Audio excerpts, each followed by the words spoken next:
یہ حضور کا ادب، یہی اصل ایمان میں سے اگر کسی نے کچھ بھی بڑا وردان مرتبہ پایا ہے اس امت میں تو اس نے ادب کی وجہ سے پایا ہے۔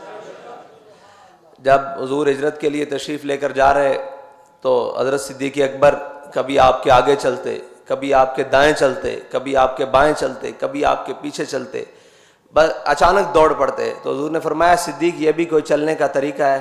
تو کہا حضور جب میرے دل میں خیال آتا ہے نا کوئی آپ پہ آگے سے حملہ نہ کر دے تو میں آگے کی طرف دوڑ پڑتا ہوں، جب خیال آتا ہے کوئی دائیں سے حملہ نہ کر دے تو میں دائیں کی طرف دوڑ پڑتا ہوں، اور جب خیال آتا ہے کوئی بائیں سے حملہ نہ کر دے تو میں بائیں کی طرف دوڑ پڑتا ہوں، اور جب خیال آتا ہے کوئی پیچھے سے حملہ نہ کر دے تو میں پیچھے کی طرف دوڑ پڑتا ہوں۔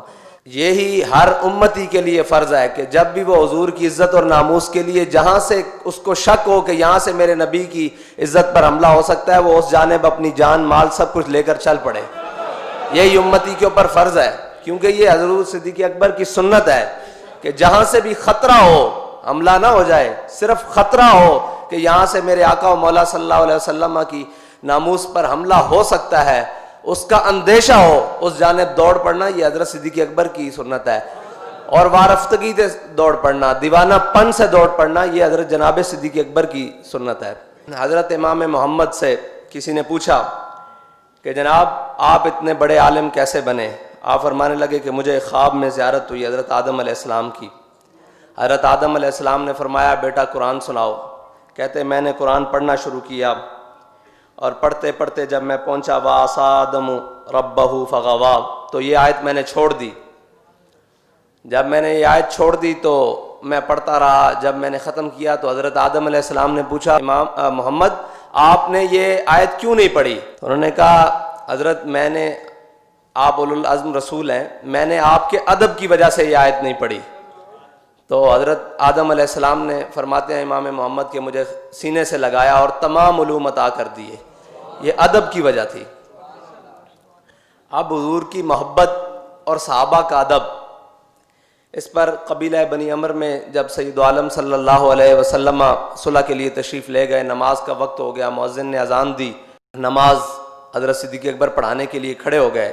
دوران نماز دو باتیں ہیں، ایک بات ہے کہ حضور نماز میں موجود نہیں ہے، صحابہ کا خیال کدھر ہے، اور ایک بات ہے کہ حضور نماز میں موجود ہیں تب بھی صحابہ کا خیال کدھر ہے، دھیان کدھر ہے، نگاہیں کدھر ہیں، صرف دھیان نہیں نگاہیں بھی کدھر ہیں اور خیال بھی کدھر ہے۔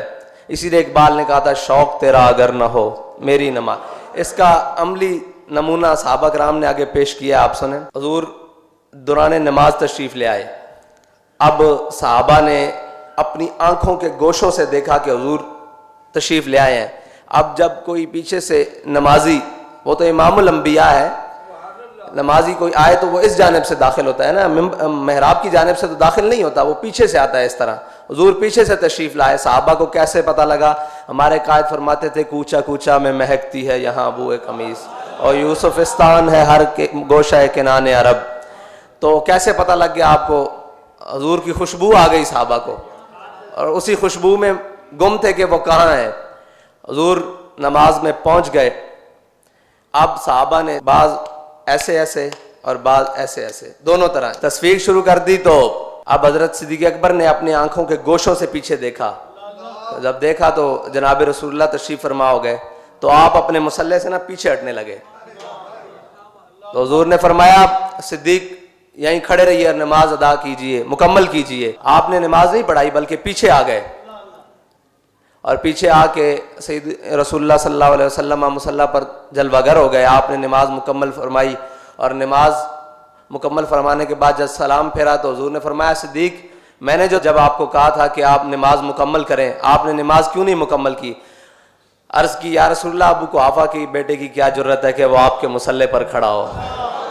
اللہ، یہ ہے وہ مقام جہاں حضور پیچھے سے تشریف لائے ہیں۔ حضرت انس بن ابی مرثد الغنمی سرایہ میں جاتے ہوئے حضور نے صحابہ سے کہا کہ وہ سامنے چوٹی پر ہمارے لیے پیرا اس رات کون دے گا تاکہ اس جانب سے ہمارے اوپر دشمن حملہ نہ کرے؟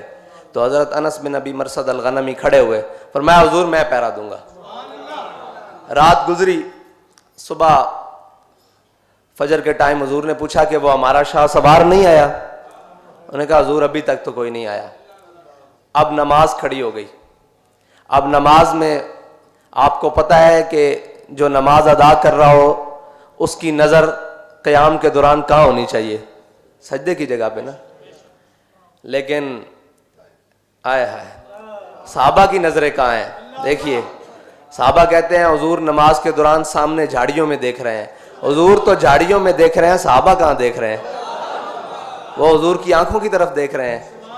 حضور پیچھے سے آئے، ان کا دھیان حضور کی طرف. حضور سامنے کھڑے ہیں، حضور سامنے دیکھ رہے ہیں، ان کا دھیان پھر حضور کی طرف.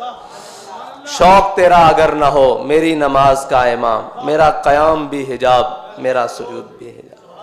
اسی لیے اقبال نے کہا مغز قرآن روح ایمان جانے دیں. قرآن میں بار بار ہے واقیم الصلاۃ واقیم الصلاۃ. تو یہ ہے مغز قرآن کہ حضور کی محبت میں حضور کی جانب دیکھا جا رہا ہے، اور حضور اپنے غلام کی جانب دیکھ رہے ہیں جو حضور کی ناموس کی حفاظت کے لیے ساری رات پہرا دینے کے لیے گیا ہے. اللہ اکبر. یہ ہے حضور کی ناموس پر، حضور کے دین پر کام کرنے کا ایک چھوٹا سا صلہ کہ نماز میں حضور اپنے غلام کی جانب دیکھ رہے ہیں. نماز ختم ہوئی، سامنے جھاڑیوں میں سے ایک شاہ سوار نمودار ہوئے. حضور نے فرمایا وہ ہمارا شاہ سوار آ گیا. تیری ہر ادا پہ ہے جاں فدا، مجھے ہر ادا نے مزہ دیا. حضور نے فرمایا، اب ہمارے قائد فرماتے تھے حضور نے پوچھا کہ راتی ستے رہے ہو یا پہرا دیندے رہے ہو؟ میں نے کہا حضور قضائے حاجت واسطے یا وضو واسطے تھلے اترے ہیں، باقی ساری رات گھوڑے دے اتنے پہرا دیتا. تو حضور نے پھر دعا دیتی. اللہ